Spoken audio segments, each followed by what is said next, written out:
Parce que la peur peut tuer ton esprit et réduire ton investissement à néant, je vais te montrer pourquoi il est important d'acheter cette peur. Si tu es comme moi en ce moment, tu dois te poser beaucoup de questions. On voit des vidéos qui nous disent que le bull run est retardé, le Bitcoin n'en finit pas de descendre, les gens sont de plus en plus pessimistes, la peur s'installe, tu trembles quand tu attrapes ton tel pour regarder ton wallet, bref, rien ne va plus. Et en période de turbulence sur les marchés, il est facile de devenir son pire ennemi.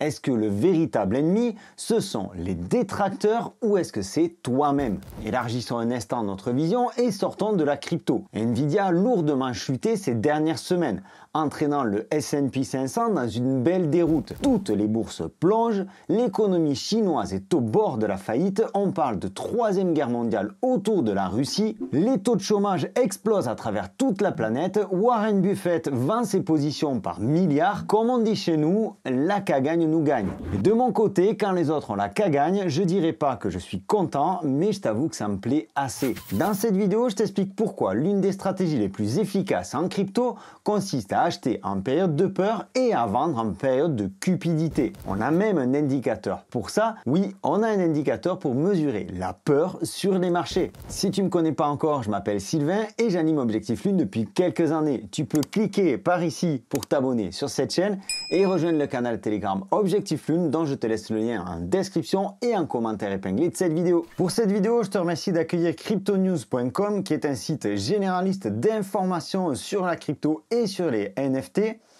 Sur CryptoNews, tu trouveras des articles vraiment de très bonne qualité qui tournent, comme son nom l'indique, autour des news, autour de la crypto. Il y en a vraiment pour tous les goûts et toutes les compétences sur CryptoNews.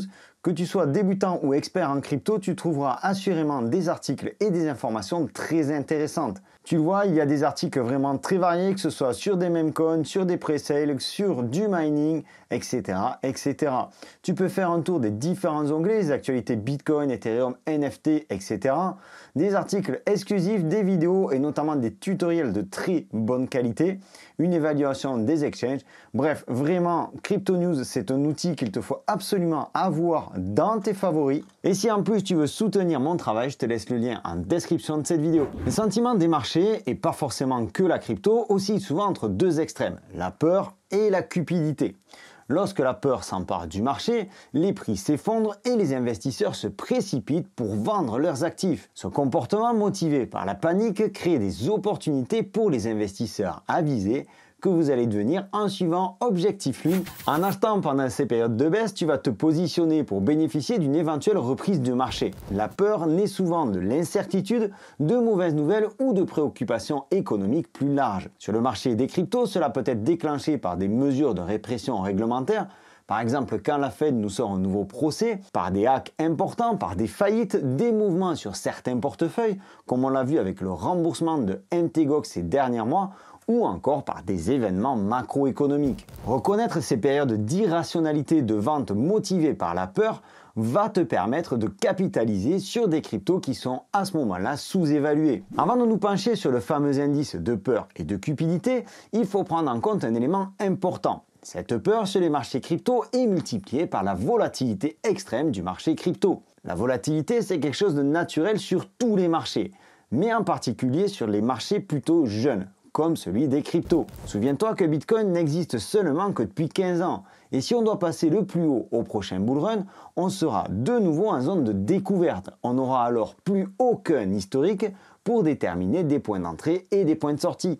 On va naviguer à vue, ce qui augmente la volatilité. Cette volatilité peut venir créer des points d'entrée extraordinaires pour des investisseurs avisés, comme je te le disais. Mais attention, j'ai pas dit que c'était facile, parce qu'il faut une sacrée paire de cojones ou alors beaucoup de patience. En 2013, le Bitcoin a atteint 1100 $ à la fin de l'année, pour ensuite s'effondrer à environ 200 $ début 2015. Il a fallu alors attendre fin 2016 pour qu'il se rétablisse et dépasse son précédent record historique. Après avoir atteint près de 20 000 $ $. En décembre 2017, le Bitcoin est tombé à environ 3 000 $ en décembre 2018. À ce moment-là, il a fallu attendre fin 2020 pour que le Bitcoin se rétablisse et atteigne de nouveaux sommets. Le crash du Covid, le Bitcoin est passé de 9 100 $ à environ 4 800 $, soit une baisse de près de 50%. Cependant, il a rapidement rebondi, atteignant de nouveaux sommets fin 2020. Après un pic à plus de 60 000 $ en avril 2021,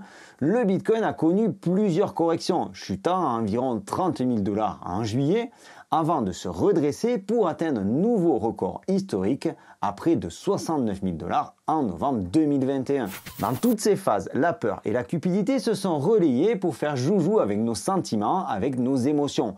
Et au final, seuls les plus solides mentalement s'en sont sortis. Alors comment identifier la peur actuelle et la cupidité quand elle reviendra sur le devant de la scène, ce qui sera alors un nouveau signal de vente pour nous? On va se fier à cet indice, l'indice de peur et de cupidité. Je te le partage parfois sur le canal Telegram Objectif Lune. Je te laisse le lien de ce dernier en description et en commentaire épinglé de cette vidéo. Tu vois qu'au moment où je tourne cette vidéo, l'indice de peur et de cupidité est dans la peur à 29 points, que hier on était en peur extrême à 23 points, que la semaine dernière on était en peur aussi à 26 points et que sur l'ensemble du mois, le mois dernier, on était à environ 50 points. Il y a plusieurs sites qui donnent l'indice de peur et de cupidité et les valeurs peuvent différer d'un site à l'autre. Ce qui compte, c'est la variation de cet indice. L'indice de peur et de cupidité est un outil qui mesure le sentiment du marché en analysant des facteurs tels que la volatilité, le volume du marché et l'activité sur les réseaux sociaux. Comme tu viens de le voir, un score d'indice faible indique une peur, suggérant une opportunité d'achat potentielle, tandis qu'un indice élevé suggère une période de cupidité et donc pour nous un signal de vente. Quand tu gardes un œil attentif sur cet indice, ça va t'aider à prendre des décisions éclairées. Regardons ici une forme d'historique sur l'indice de peur et de cupidité corrélé au prix du Bitcoin. Donc la courbe en elle-même représente le prix du Bitcoin et les points représentent l'indice de peur et de cupidité.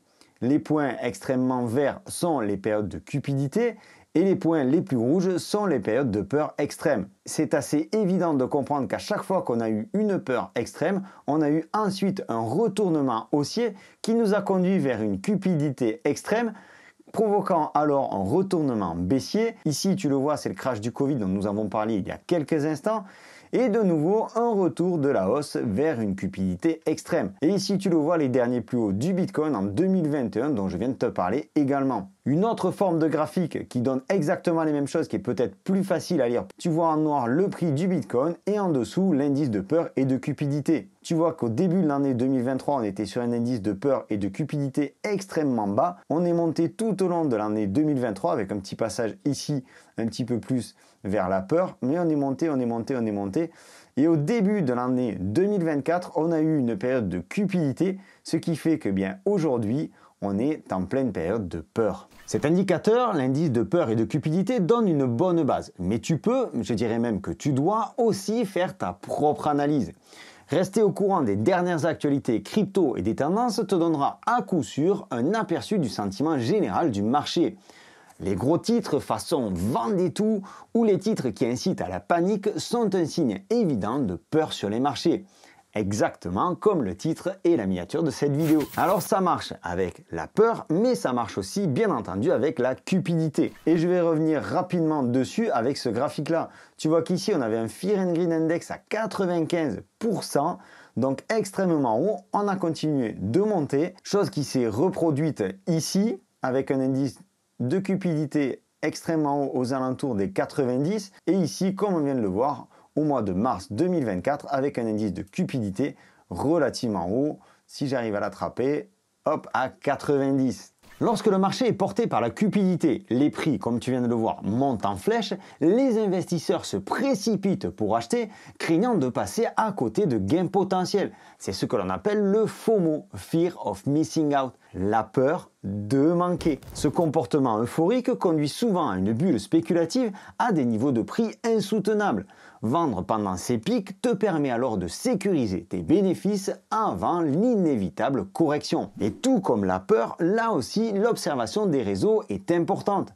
Quand tout le monde commence à crier, à hurler to the moon toutes les 5 minutes, c'est un signe de cupidité sur les marchés. Et donc là, tu dois absolument prendre tes bénéfices. Alors comment faire? Eh bien, il faut de la patience. Et oui, je crois que c'est la base de la crypto, la patience. La deuxième chose, c'est de t'abonner à cette chaîne. C'est par ici. Tu peux aussi rejoindre le canal Telegram.